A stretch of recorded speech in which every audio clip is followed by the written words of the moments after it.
Hello everyone, thanks for your presence among us today. My name is Abrar Gasmi and I'm honored to present our ongoing research about multiscale optimization of geopolymer composite 3D printing in collaboration with Pyromeral Systems. But before that, I'd like to take a moment to present what my generation is facing today, our biggest threat, global warming. Did you know that the air pollution caused by industrialization is linked to a human activity causes nearly 9 million deaths per year? Did you know that the US refineries emitted almost 200 million tons of CO2, which is 3 times New York City's yearly emission? Did you know that the aviation alone is responsible for about 2.5% of global CO2 emissions? But when we include contrails, the climate impact is nearly doubled. In the face of such alarming realities, our generation is striving, perhaps more than any before, to confront the damage, to innovate, and to build solutions that can truly change the course of our future. That's why, throughout the United Nations Sustainable Development Goals, the world is turning climate action, clean energy, responsible production, and innovation into real action for our planet. And to bring these UN Sustainable Development Goals to life, the COP29 set a new milestone, $300 billion per year by 2035 to fund low carbon transitions and green industrialization. Not only that, but also at the UNEA, 6 nations-backed circular economy, low carbon solutions, and treaty to end plastic pollution by 2025, clear signals to cut industrial's material footprint. It is solutions like these that can lead us to a sustainable future, and we are all in this together, you and me, to build a better world. And among these efforts, my thesis took a small part in this change, in collaboration with Pyromeral Systems, who spotted a stage in their production that created too much waste and energy use and decided to improve it to better meet sustainability goals, turning ideas into action. But before that, who is Pyromeral Systems? It is a company specialized in manufacturing fiber-reinforced geopolymer composites designed for extreme environments such as aerospace engines and Formula One components. They produce niche products, specialized composites for extreme conditions.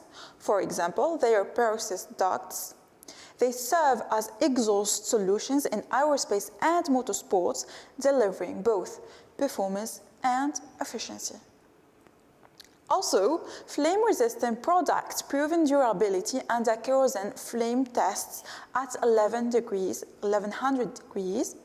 And finally, ceramic components for aerospace and advanced mobility. All these components share one key requirement in their manufacturing, the use of insert molds essential to ensure the shape accuracy, thermal stability, and to minimize the defects. So, their current process relies on energy-intensive refractory brick insert molds, which are cutted and shaped manually, just like puzzle. Only that this process may lead to dimensional and inaccuracy errors. Also, if they have inaccuracy, they will waste material for both the main part and the refractory bricks. Also, if they have a complex shape, that would make it even harder to match it. And if they need to throw the main material, this will lead to expensive costs and more energy. So, in order to optimize the process, they gave us technical specification. The first thing is to use a green material. Then, this green material will be able to withstand up to 800 degrees. And this has to be over 15 MPa for the flexural strength, to be able to form with it complex and precise shapes, and all of the process needs to be energy efficient. So, After looking to different options, Geopolymers emerged like a promising one, as it's a green known for the high thermal and mechanical resistance, but also Pyromeral excels in it. As for the complex, precise shapes and energy efficiency, nothing beats 3D printing. I thought once we solved that part, the rest would be easy, but trust me, it turned out to be one of the hardest processes I've ever faced. We struggled to design the right formula, to make it extrudable, and to avoid shrinkage and warping. All these challenges left us with key questions that had to be answered. First thing, we need to define the formula. So based on the literature, I have a large section of material, but which metakaolins to choose, which fillers, which additives, also at which ratio and combination. And if my formula is printable, do I have a good life for 3D printing? Is it mechanical and thermal resistant? And is my formula even printable? And even though I'm sure about the properties of my formula, which printing parameters to choose to prevent collapse? And if I have a 3D printed part now, how do I cure it? At which temperature? And is it even recyclable? All these questions needed to ask in order to have an efficient printing process. This was the first part. Now let me take you deeper in my thesis journey and let the fun begin.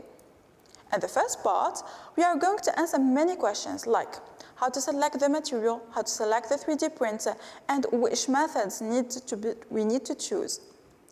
But before moving further, let's answer the first question. What is a geopolymer? Scientifically, it's a three-dimensional aluminum silicate network formed when reactive aluminum silicate powders such as metakaolins are mixed with silicate solutions. The atoms reorganize into a solid framework of SEOL bonds, giving rise to a stone-like material.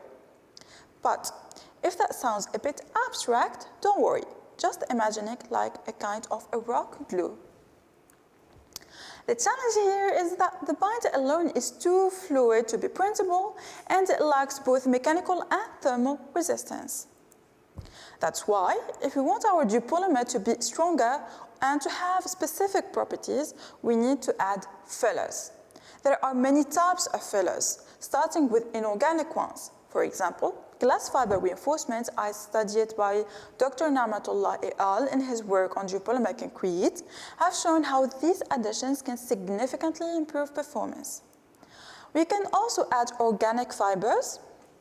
We can also add natural fillers, like the study by Dr. Mujud et al. Natural materials were incorporated into geopolymer to explore how they could enhance their properties. And finally, we can add nanoscale reinforcements like the carbon nanotubes. Once we completed adding the fillers, we can add also the additives to enhance other properties. But in my thesis, I mainly studied the rheological modifiers. Now, to really understand geopolymers, we need to look at them in their different states, almost like watching their life story unfold. At the powder stage, techniques like BAT and PFT help us know the surface area and the particle size. Next, NMR gives us a window into the atomic structure. We have then the SAM, lets us see the microstructure, and while the XRD reveals the crystalline phases. Then comes the paste state. At this stage, understanding the rheology is essential because it tells us how the material will behave while 3D printing it. In the solid state, we begin with mechanical tests to check the strength, then gelatometry to track the thermal expansion, MIP reveals porosity, and SAM tells us and helps us inspect interfaces for coil joints. Altogether, these methods confirm if the geopolymer meets the requirements for the insert molds. Now we move to printing. So when it comes to 3D printing a geopolymer, we mainly have two options, bind and jetting or material extrusion. Studies such as the one led by Professor Colombo et al. Show that the binder jetting can successfully produce geopolymer parts with around 20 MPa compressive strength and about 30% porosity. So binder jetting has shown it can reach respectable properties, but beyond strength, its real advantage lies elsewhere.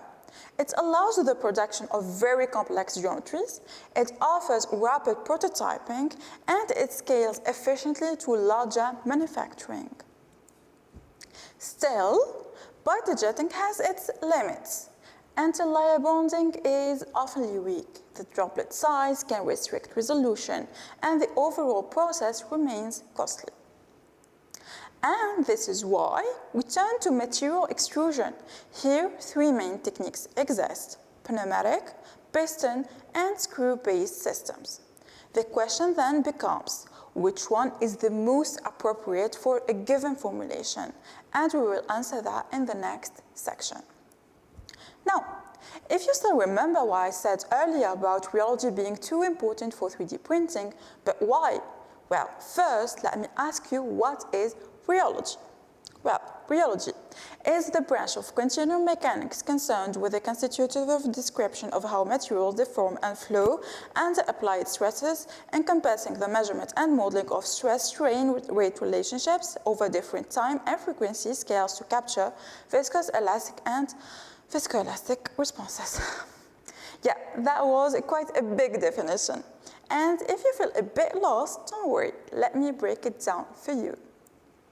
Well, imagine trying to squeeze ketchup out of a bottle. Sometimes it flows, sometimes it splatters. So that is rheology.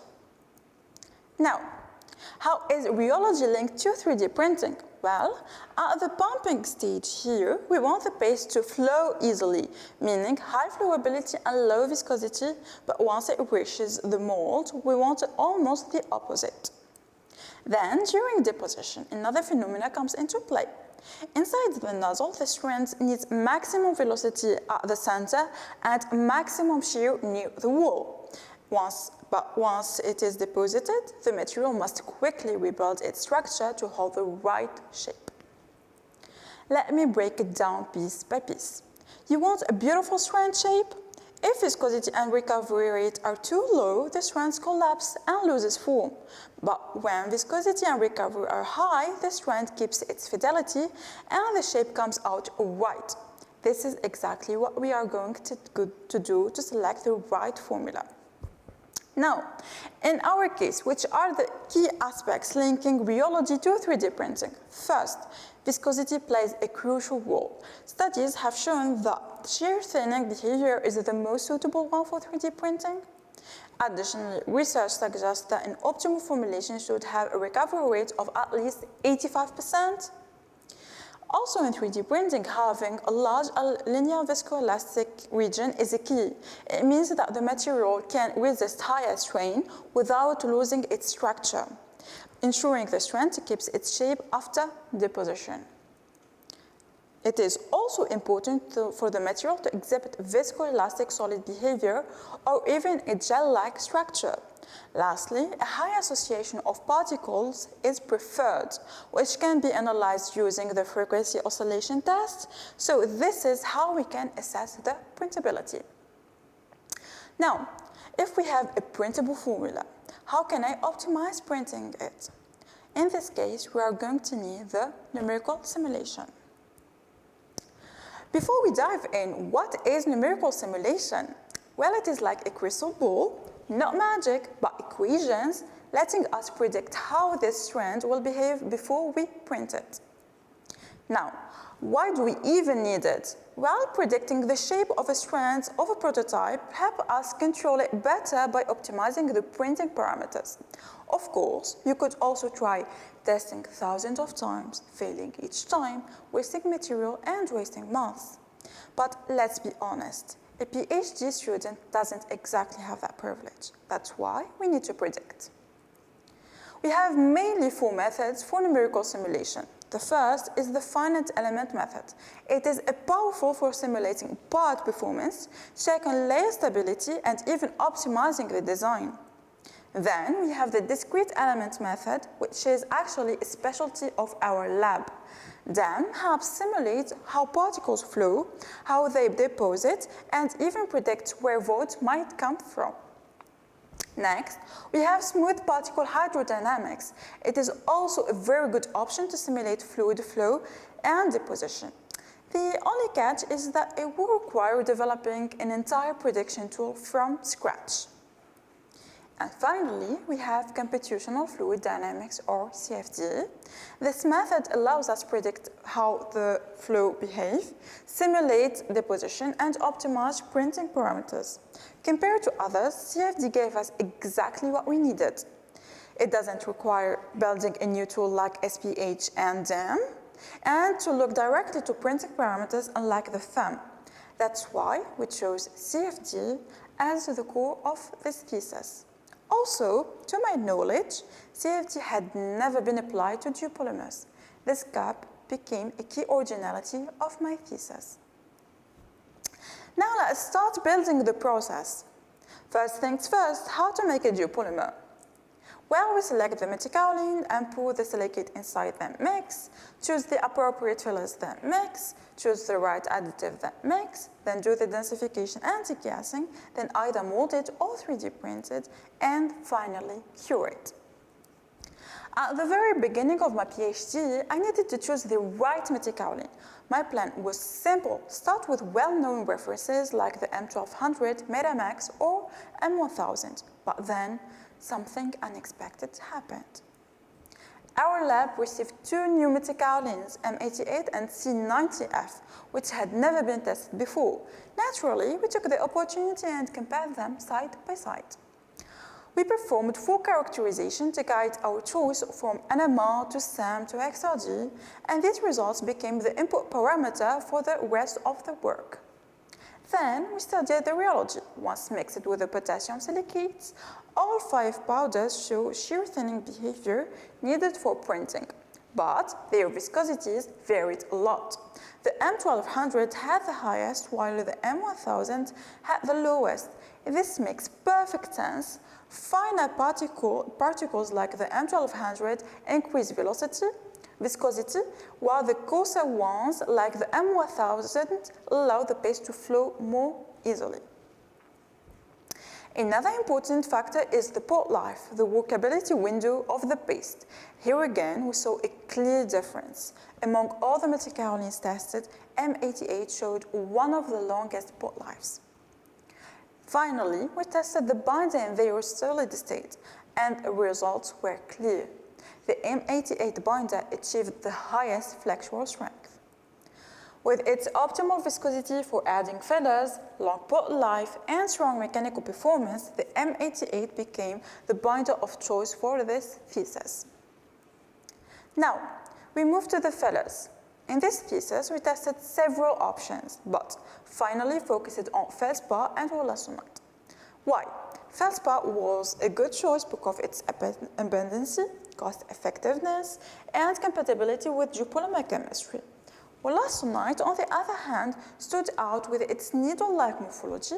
As shown in the study by Dr. Bong et al., this shape improves reinforcement and makes it especially interesting for 3D printing applications. We are going to have 3 mixed designs, 2 with 40% fillers, only one containing the Wollastonite, and the last one containing more fillers at 55%. Let's start by studying their rheology. We observe that the mix containing 100% feldspar has lower viscosity compared to the formula with 20% of Wollastonite. As it is known for its needle-shaped particles, acts as physical barriers hindering molecular mobility within the binder for obstacles, disrupt the fluidity, create zones of resistance that require increasing energy for binder molecules to move. Likewise, raising the filler content above 40% to 55% led to higher viscosity simply because denser particles packing restricted molecular movements. Next is the amplitude tests. The liquid-like response across the full range reflects the material's internal structure and component segregation. Still, we return to viscoelastic solid behavior with a wider LVER for the 55% filler content mix. Finally, in the recovery test, we assess how fast the material regains its solid behavior, crucial for the nozzle shape, retention, and self-supporting structure. A Go 3D printing paste should recover above 85%, but none of these three formulas reached that threshold. With this in mind, we considered rheological modifiers as the best way to improve the recovery. For this, we chose the 40% feldspar wollastonite mix since the 55% filler formula would become too viscous with additives to remain printable. For additives, the PEG 4000, the polyethylene glycol was selected as standard from the literature and a solid reference point. To broaden the comparison, we also introduced an organic additive, xanthan, and an organic one, the cepuolite. Now, based on rheology, the highest viscosity is achieved with the formula containing the xanthan, known for its significant hygroscopic and thickening properties, as well as its ability to form viscous solutions. When introduced into the formula, it promotes the formation of hydrocolloidal bonds, thereby increasing the viscosity of the mixture. On the other hand, we have the cepuolite, being a clay fibrous material, can also contribute to higher viscosity. The fibrous structure of cepuolite can handle particles sliding against each other, thereby increasing resistance to the movement. Lastly, the addition of the PEG 4000 in the formula can absorb water, causing a slight increase in viscosity and altering the rheological properties of the mixture, making it slightly more viscous. The formula incorporating the xanthan stood out with an exceptional recovery rate of 87%, highlighting its effectiveness in regaining a coherent structure after shear stress. The formulation containing the cepuolite also showed a robust result with a notable recovery rate of 85%. However, the two formulas didn't exceed even 50%, and this is why we selected the xanthan as a reference additive for the rest of the thesis. Now, let's move on to the 3D printer. And let me share the story of how funny is the fact that we actually 3D printed our own 3D printer. In the first year of my PhD, our idea was to test several commercial 3D printers already cited in the literature. We started with a trunk C using direct ink writing, but this quickly failed. The paste was simply too fluid, and the machine couldn't provide enough pressure to control the flow. And this is how we got the idea to build our own machine. We then carried out studies to adapt the screw head, selecting the screw based on rheology to better control the geopolymer flow. It was a great idea for the printing head, but a terrible one for the tank, since the screw simply failed to push the material throughout. So we then moved to a piston system. Using a motor in the tank, it worked, but the motor generated small vibration as it pushed. The bigger issue, however, came from the feed pipes, which caused pressure losses. Finally, we redesigned the system with the tank directly connected to the printing head, and we switched it to a pneumatic-driven piston. This turned out to be a great solution, giving us a stable and reliable printing, but our aspirations didn't stop here. We wanted to scale up the build plate, equip the machine with a clipper control interface, and even integrate a camera to monitor deposition, so we can start building a real database for future control. Now that we had both our optimized formula and 3D printer, the next step was to select the printing parameters best adapted for this material. So we developed a numerical model to simulate the deposition process, which is called direct ink writing, focusing on optimizing the printing parameters.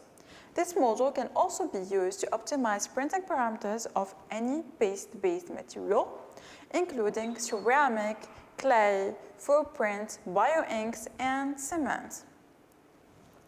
Here, we simulated extrusion throughout a 1 mm nozzle at a fixed flow of 10 mm per second, varying the Z offset and speed. The model follows incompressible Navier-Stokes with no slip walls, consistent inlet velocity, and atmospheric outlet. But before that, we need to understand how to integrate our material's behavior into the simulation. Here we have three aspects: viscosity, oscillation, and thixotropy. So this is where rheology, CFD coupling, comes in. We have three approaches. First approach, fit the viscosity curves, identify the parameters, and integrate them into the software. But it's quick, but based on estimation. Second approach, which is to directly use the experimental viscosity curves as function of shear rate, defining a specific code using C program to get the real dynamic viscosity. We have the third approach, which is to use G' and G second curves as function of frequency to integrate complex viscosity. To validate the numerical model, we used a binocular glass to compare experimental and simulated strands under the exact same parameters. And as you can see here, the third approach gave the best match with only a 5.37% error. Once validated, I simulated different combinations of velocity and gap to optimize the setup. The results showed a logical trend, a gap to a diameter ratio, and substrate to nozzle velocity ratio of 1 proved to be an excellent choice as well. After completing all the optimization steps, we successfully 3D printed complex shapes while maintaining precise dimensional accuracy. Process improvements enabled precise layer deposition, and as shown in the videos, the filaments were placed with near-perfect consistency. So, after all this work optimizing the process, it was time for the real test, the high temperature application. This is where the story gets exciting because theory meets fire. So, if you can still follow the story with me, we chose our binder. We have the M88 metakaolin with the potassium silicate. We selected as reinforcement the Wollastonite and the feldspar, and a touch of the xanthan gum as an additive. But when the discussion shifts to high temperature applications, two names always came up first: cordierite, the classic choice, and alumina, another well-known option. So, in practice, we always started with cordierite as the base of our formulations. We added the Wollastonite, and then we tested either the feldspar and alumina as the third component, each time with different ratios of xanthan gum to adjust the rheology.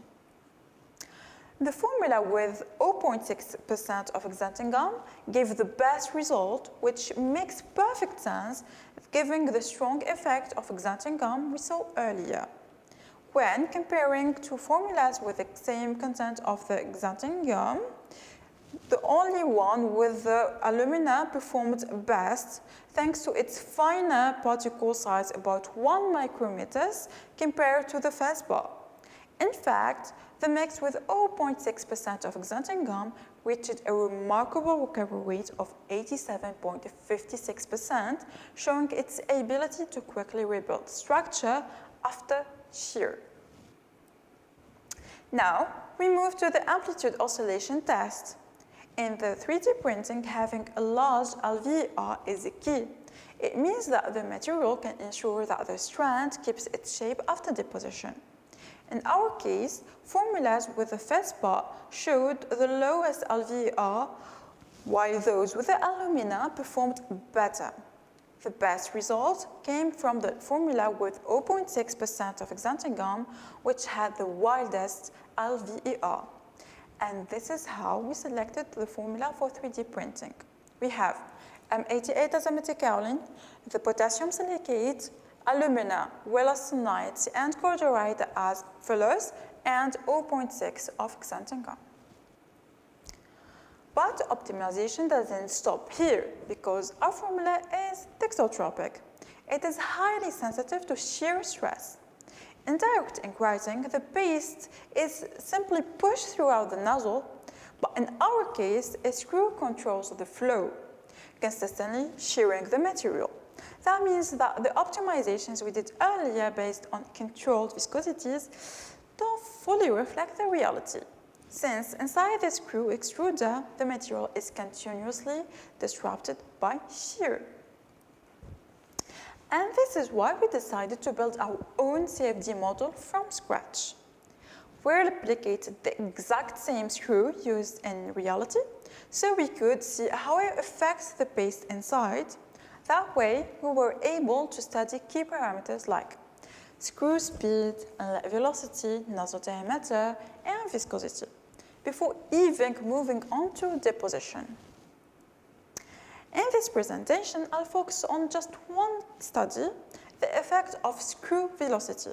You can see here how rotation speed changes the way the channel fills. At 1 RPM, the paste fills the channel well, but really, really slow. While at 60 RPM, empty zones appear. This voice can interrupt the flow, cause irregular extrusion, and even lead to defects in the printed strand. Now, looking at the graph, we see that the intermediate speeds around 5 and 10 RPM gives the best compromise. The channels fill quickly enough while keeping a consistent flow. At higher speeds, like 30 and 60 RPM, oscillations appear, a clear sign that the strand won't be stable once deposited. But at 10 RPM, we strike the balance. Enough speed for efficiency and enough stability for reliable extrusion. Now let's connect these fields to what really matters, deposition. The viscosity map tells us that near the screw walls, the paste becomes fluid, while in the core, it stays more viscous. At the outlet, viscosity drops as the strand is pushed out, but once deposited, it quickly rebuilds, which is exactly what we need for the strand to hold its shape. The strain rate here confirms this picture, showing the zones of shear that drive the viscosity changes. Altogether, this configuration gave us the optimal printing parameters, the sweet spot where the paste flows smoothly inside the screw, exits with enough fluidity, and then recovers fast enough to ensure a stable strand. So if there is one message to take from all of this journey, it is that printing parameters are not just any numbers on a machine. Every change in velocity, gap, or screw speed reroutes the paste, how the paste flows, deposits, and rebuilds. And without control, we risk collapsed strands, unstable layers, or wasted material. But with the right parameters turned to rheology of Geopolymer, we can transform a simple paste into precise, self-supporting structures. Now we move on to the printing process with a prototype provided by Pyromeral. The only catch is they weren't exactly nice with this design. The very first problem was its size. It was simply too big for our printer, so before we could even think about printing, we had to scale it down. So, this prototype may look simple, but it combines every major 3D printing challenge. Overhangs that suck, curved surfaces that step, thin grooves and that collapse, and hollow cavity sensitive to pressure. In short, it was a true disaster. And as if it wasn't enough, to 3D print it, we have several infill options. As you can see here, the question is, which pattern gives the best balance of shape fidelity, heat resistance, stiffness, and print time. That's why we investigated the influence of printing strategies on the mechanical properties. So, by varying the infill pattern, density, and orientation, we were able to identify the optimal configuration. And as you can see here, for example, the best combination for 3D printing is to use concentric pattern and 0 as an angle for 3D printing, where we reach it around 33 MPa. So, we applied all these optimizing parameters to print it, and it didn't work. Using a large nozzle sped up printing but overloaded each layer with the material. Resolutions dropped, excess space built up, and unsupported zones like hollow cavity and top overhang sagged under pressure. The denser concentric infill pushed even more the material outward, leading to buckling and to collapse. In the second trial, we split the geometry into 2 parts to reduce sagging, and we switched it to a 600 micrometers nozzle for finer deposition. Precision improved, but the top tiers still showed stepping and roughness. That's why we moved to an even bigger prototype, but this time printing only 1 part at a time. This approach worked better, yet the top surface still wasn't smooth, a limitation caused by the slicing process. In the final trial, we split the geometry into 2 parts and reoriented them by 90 degrees. This allowed the curved surfaces to be built into the XY plane with continuous paths, reducing stepping, sagging, and mismatches. The result was smoother terraces, fewer defects, and better fidelity. And we finally did it. Now, to validate the prototype, we used 4 post-processes. Curing at room temperature to save energy, then 24 hours at 80 degrees to speed up hardening. Next, we tested at 800 degrees for high temperature resistance, and finally repeated the cycle 5 times to check the reusability. And as you can see here, whether cured at room temperature or at 80 degrees, both prototypes withstood temperatures up to 1000 degrees with only about 8% of shrinkage. To go deeper, we compared the microstructure looking for cracks. By analyzing the MIP, the 3D printed sample cured at 80 degrees showed an average pore size of 0.0107 micrometers, while the one cured at 800 degrees reached 0.0164 micrometers. We finally concluded the study with nano-indentation tests. At first, the 3D printing composite was weaker than the casted one, but after curing at 800 degrees, it reached 30 GPa. And after 5 cycles, it climbed to 36 GPa, surpassing the cast sample. And with that, we finally did it. We tested the prototype under industrial requirements, and we were able to validate them all except for one. The process is really less energy intensive.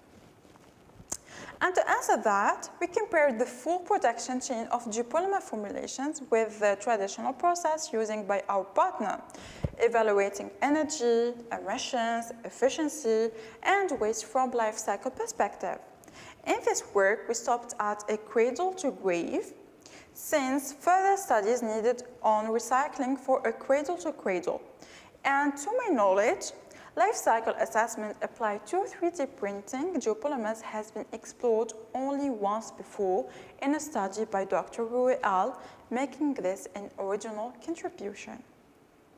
Here, we compared 4 mold alternatives in 2 scenarios, simple and complex shapes. Alternatives 1 and 2 clearly showed how less energy intensivity than the cured industrial process, especially for complex geometries where traditional methods face the greatest difficulties. So, is the process less energy efficiency?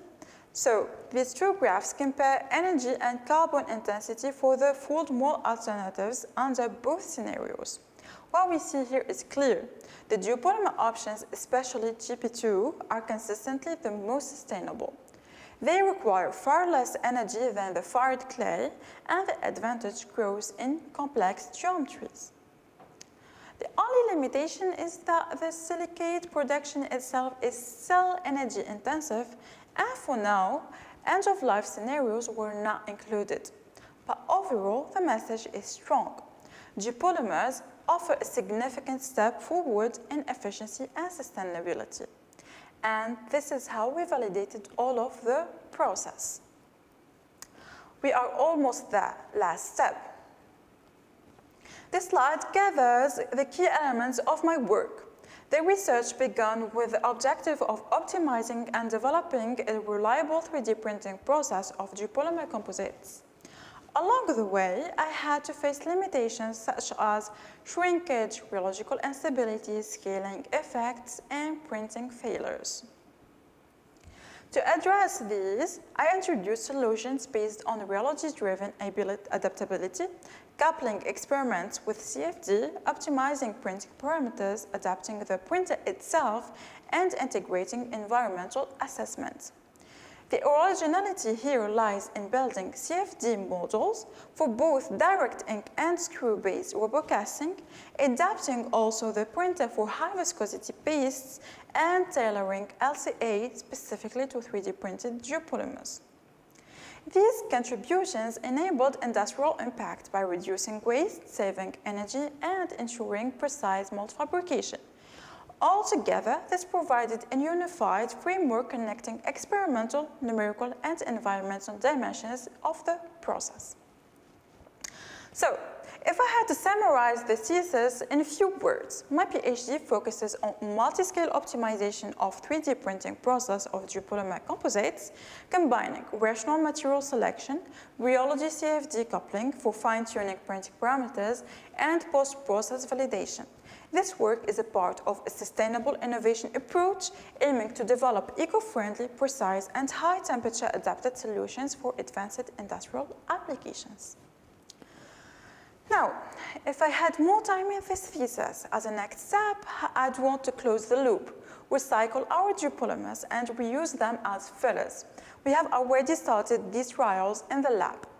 I'd also wanted to extend the CFD to multi-layer deposition, simulating how successive strands interact and bond.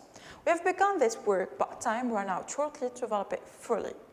And if you still remember the last 3D printer, the idea is to go further, equipping it with sensors to build the database so we can apply machine learning and start predicting the material's behavior in real time. And finally, for the LCA, if we succeeded the recycling step of a geopolymer, so the next step is to rerun the study in a cradle-to-cradle framework so we can quantify how recycling shifts energy, carbon, and waste across the whole system. Now, alongside the thesis, I had also the chance to share my work with the scientific community. 2 articles published in international journals, another one is currently under the review, and 2 conference papers already presented. As for the conferences, I had the chance to participate in several, and I'm showing you the main ones. Each one was an excellent opportunity to present my work and expand my network with researchers from all around the world. Now, on a personal note, this thesis has been a rewarding journey, coming from a mechanical engineering background, I discovered a whole new world. Geopolymers, rheology, characterization, and even LCA. It was truly a multidisciplinary crossing chemistry, material sciences, robotics, simulation, and sustainability. Working with lab partners, as we didn't have all the equipment, instead of being a limitation, became a real strength, giving me broader experience and valuable collaborations. Also, it was an honor to carry all of this project within the GeoFab project, a consortium where Pyromeral is an industrial partner. Beyond that, I had the privilege of spending a month as an international doctoral intern at the University of Leeds, where I developed the LCA work with Dr. Hafez. And finally, in parallel, I was also teaching at IUT de Lens, a technological institute of UPGV, giving courses to undergrads like material sciences, mechanics, programming. That was an excellent experience. So, This journey was not only about building the thesis, it was about building myself, from discovering new sciences to teaching, collaborating across labs, and working with the industry. Every step shaped me, and today, standing here, I feel that all these challenges and opportunities have come together in one story, my story. Thank you.